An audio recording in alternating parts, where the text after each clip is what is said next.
We recently received another email asking how to teach a class where everyone has different experience levels, or just not even just experience level, but different body issues going on. And I think it's the most common question that we receive. Hi, welcome to the Pilates Exchange. I'm your host, Hannah Teutcher. I've been teaching Pilates for many decades here, not just Pilates, but dance and yoga and CrossFit, like all the things, everything in between. I love movement. So I'm in this podcast, we channel all of that in and talk about, hopefully give you real life tips on how to make your teaching better. And if you're a studio owner, how to level up studio ownership. Welcome. Glad you're here. um, so let's go back to this question. How do you teach a class where everyone has different experience levels? Yeah, man, this is hard. This is like the hardest stuff, I believe, mixed level classes. And I think that this, I wish, was covered in more Pilates education certificates, because many teachers finish their certification knowing the exercises, but not feeling confident teaching a room full of people. Because the challenge is really not knowing Pilates. The challenge is knowing how to teach it, especially in this mixed level. So, how do we teach? Well, I think that most teachers in the beginning think that they need more exercises and more regressions and more progressions and more choreography. And yes, like all of that is important to know, but none of them are going to solve the real problem that's here. You like some people think that just having we talked about different levels in classes and stuff, like labeling it, hey, this is the beginner, this is the advanced, as a solution. But I really don't think that that is always a solution at all. I think people, unless you go in semesters and say, okay, the class can't, you as a person cannot progress to the next level unless you can do all of these exercises, X, Y, and Z. Okay. So in theory, that's really good in theory, but I'm against it personally because some bodies can't do all exercises. Like I have this incredibly gifted, very advanced person that couldn't do a roll up. Can't do the roll up, cannot do it, will not ever be able to do it. Can she do all of the other exercises? Yes, just not that one exercise. So if I had held her back, then she wouldn't be able to do all of these other incredible things with her body. And there are a lot of different instances like that where the body that's in front of you will be capable of doing one thing but not the other thing. So it's not as easy as say, okay, let's level it out and you only do those exercises. When you can complete them, go to the next. That's just not the reality of the human body. And then we have like mixed level classes, and I believe that even if you have a leveled class, they're still really mixed level because that's normal. That is the human experience. I think there's very, very rarely that you get that perfectly leveled class where everyone is knows the same vocabulary, has no limitations, all of that. I just don't think that that's exactly what's there. Instead, you'll probably end up having a class like, at least typically what we see, we have a complete beginner, we have a person with chronic pain, we have another very, very experienced Pilates student, we have maybe an athlete, like a professional athlete, we get a lot of them. We have people arriving after many years away and then they're coming back into it. And then in our studio, we add a different level.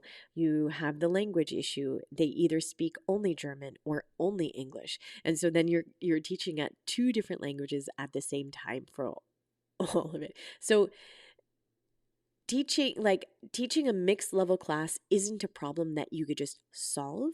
It is the reality of teaching. You can try as best as you want to try to level it out, and there are probably tactics behind that. We can maybe go into that in a different episode, if you're a studio owner, please let me know and we could talk about what I've seen works a little bit better than not.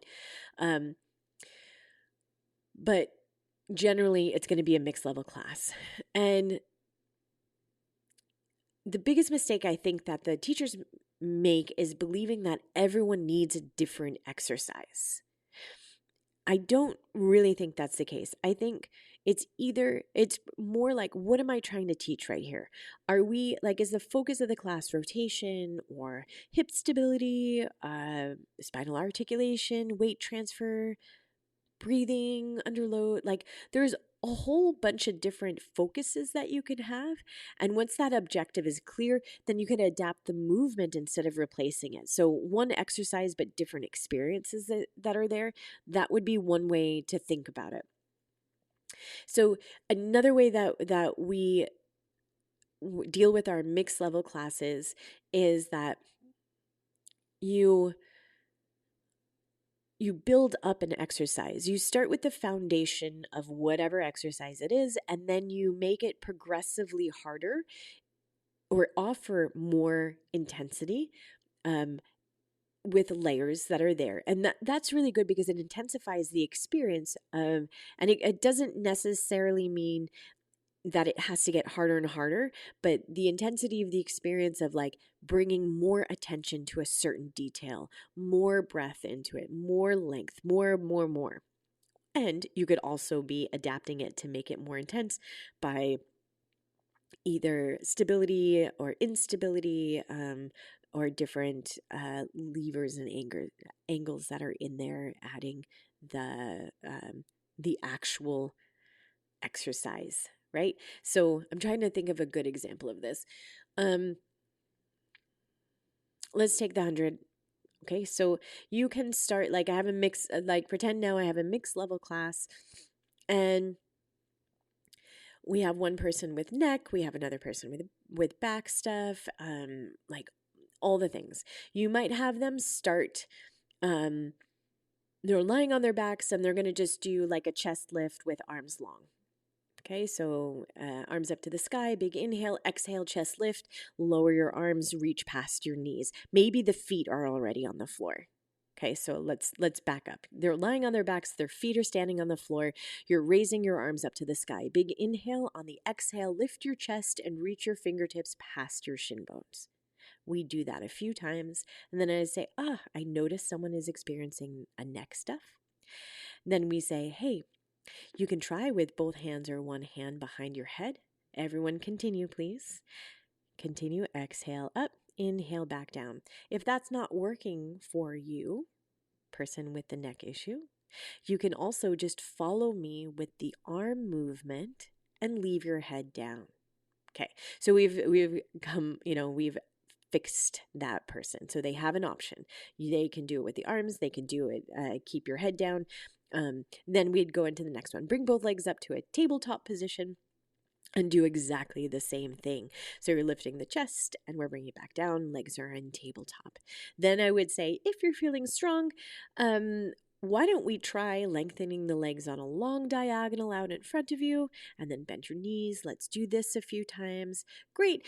Depending on how you are feeling, you may want to keep your legs out, stretched out long. Maybe your long legs go up to the sky. Maybe we have our legs in the tabletop or feet on ground. And, like you're adding those little things on. And then I explain, okay, we're going to be pumping the arms. And then we take off. But before we take off, I say, choose the version that you feel is going to serve you best for today. Remember, you can change in the middle of the exercise if you need. And then I'll just count through the 100 and I let them choose. Now, is this hard to do? Maybe. Like sometimes I'll spend a whole bunch of time just on that, on what they can experience in their belly muscles. How do we get the breath flowing? All of those things, and adding it layer by layer. But it's hard. It's a lot more talking. But once I've gotten that, then the next class, they know what their options are, because I will refer back to it. Say, hey, remember last time you have these 3 options. Go. And then they know it. They know their options. So the next time they know what they're doing. And then if you see that something looks too easy, then you can say to that person, hey, try stretching your legs, or hey, lift your chest a little bit higher. Um, and it empowers them to make choices, which I love. I love.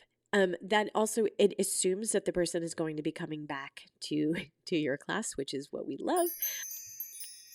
If you're paying for a platform that does way more than you actually need and charging you for every bit of it, there's a better option.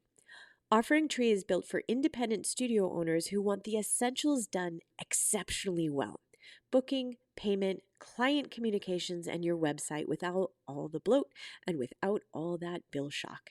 Studio plans include hands-on onboarding, so the switch is much easier than you think.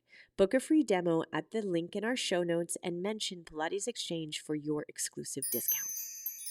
The same thing, like the same concept of adding in layers, doesn't always mean that you're adding in layers of movement, right? You can, and I love that type, but it could also be different layers of learning experience. So instead of saying like, just like circle your leg, stretch your leg and do a leg circle, circle your leg, you can say, okay, next part, I would like to keep your pelvis completely still when your leg is circling. Good. So try that with your knee bent, try it with a long leg, and the only objective here is to keep your pelvis, keep your hips completely still. So if I'm clear with the objective, and then maybe I give them a few options of trying it out a few times, then I do the movement, then they understand what is it that I'm trying to gain out of this. So then the beginner then discovers the movement. The experienced client gets to refine the movement. And it's the same exercise, but it's just a different challenge. So you could add those different maybe perspectives on one exercise, and then you get everyone involved in there. So everyone doesn't need to have the same goal for this to work. So for a beginner, it might be that they're just trying to find the movement. They're trying to listen and figure out what they're doing. It's like playing a game of Twister. And like if they get close to what you want, that's great. Perfect. Intermediate might be trying to noticing the compensations that they're making in their body. And maybe the advanced of perspective is to reduce the effort while increasing precision. And so that, like all of those layers can exist in one class, and all of the exercises can be completely the same there. And I think that, is it hard? Yeah, like absolutely. It's a lot about managing your attention, probably intention as well, but attention as a teacher, because I think, like it's not that every person needs equal attention. Everyone does need attention, but not maybe equal. Instead, you're going to scan the group. You need to prioritize. You need to intervene. Like sometimes you're putting out fires sometimes. And then you have to step back when it's appropriate, because teaching isn't about equal attention, it's about appropriate attention. Where does your expertise need to go in that movement to keep it safe, for example? Like, does something need to get easier, harder, or better? And scan your room for that. In these types of classes, mixed, many teachers might overcue because the silence feels uncomfortable. But the silence, leaving some space, creates maybe exploration.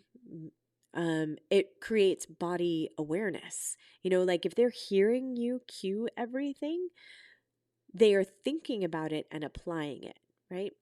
They have to think. There's an intellectual part of it where they are processing the language and then they're applying it to their body. Where when we say less, they experience more. And sometimes Not always, right? Like it's creating valuable silence in there. Um, it also can create confidence, it can create ownership, but you have to set up the exercise correct so they know what they're doing before you add that silence, or then it's just insecurity. Yeah, so that's just something to think about. You set it up and you give them some space to experience it. So I don't know if like flow, like one of our philosophies of flowing, we flow through the class, right? Um, I think flow comes in a logical progression where you're asking yourself, okay, why this exercise? Why now? What does it prepare for?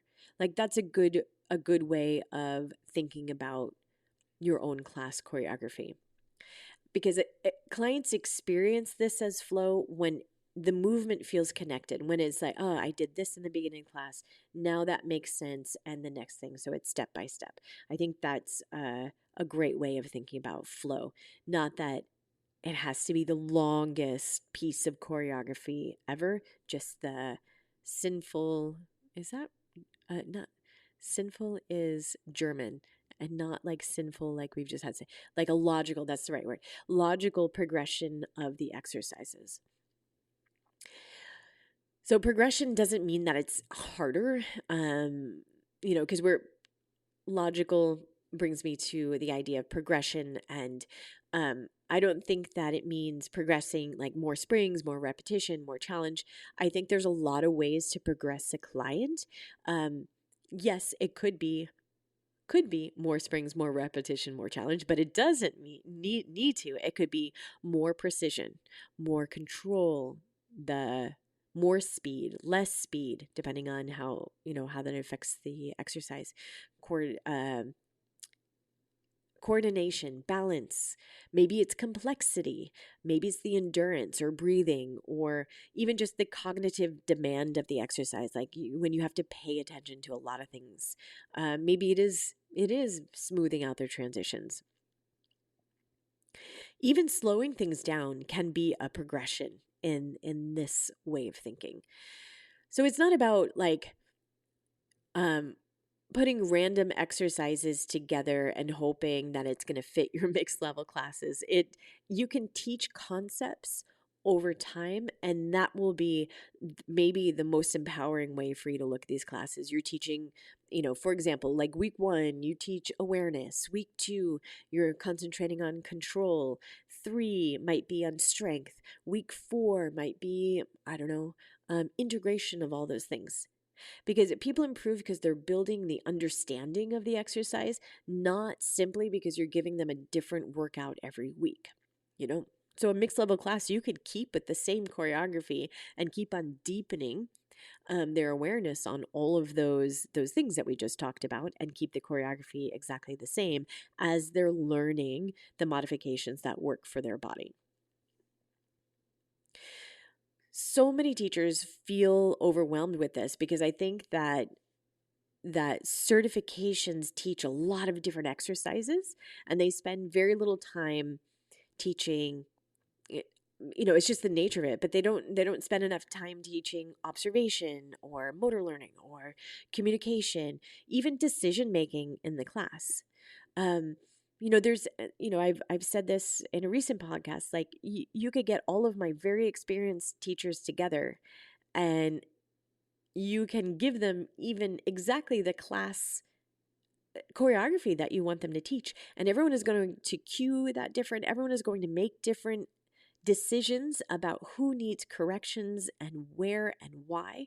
Um, and that is part of the values that you have as a teacher. Like there's no single right or wrong way to do any of these things, not at all. But those observation skills, that decision making that's in there, is something that you need time doing. Even better is if you have a mentor that you get to ask questions about why they made one choice over another choice of supporting their clients. That you can see what class management can look like. And there's like a whole psychological element to all of this. And that's those are the teaching skills that are, they're hard. It it's listening to podcasts like this where we go in and we think about it, we discuss it, it's um learning from more experienced teachers, it's observing other classes, it's asking better questions. Like, instead of asking what exercise should I teach next, it could be like, what skill am I helping to develop today? And that will bring you and your mixed classes much further faster. So knowing 300 exercises isn't going to make you a great teacher. It's A great teacher is someone that walks into the room with completely different people and trying to understand what each person needs to create an experience that everyone is feeling successful at the end of the class. Successful all the time? No, that never happens, but that they can experience overarching a feeling of success. And that's really where the art of teaching is. So I hope this is helpful, at least to, you know, uh, think about it a little bit different. Mixed level classes are probably where you are going to learn the most about you as a teacher and about becoming a better teacher.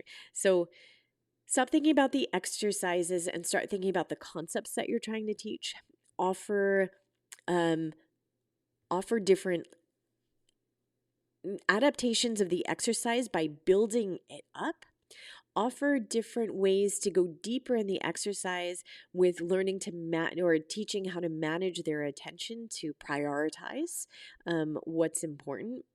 Um, give some space where they can explore body awareness, breathing, the confidence that goes in there.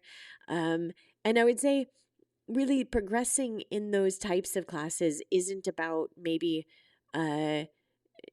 doing more and more exercises, but it's about things becoming more precise, more controlled, um, more endurance, and then adding the complexity that's in there. So it's not about random exercises, it's about deepening the experience of it over time. I hope that helps. I hope it makes sense. Even though it makes sense in my brain, sometimes all the words get jumbled up and I'm not out there making sense. So please get in contact with me. We answer. If it's not me, then it's Chris answering everything. We are here all the time. You're not getting an automated message. You're not getting anyone else on our team. It's just us. So we'd love your support that way. And speaking of support, another great way to support us is to leave us a rating here. So leave us a rating on this podcast app wherever you are listening, or a Google review for my studio. And another great way is that this podcast is sponsored by Offering Tree, and they are such a great company. Check them out if you're in the looking for a software. Do a demo with them. Just check it out. No harm in that. Demos are free. I will be here next week with a whole new episode, whole new topic. If there's something that you want to hear about for either your teaching or studio ownership, get in touch. And I would love to help you on any way. We're wishing you a happy teaching and see you next week.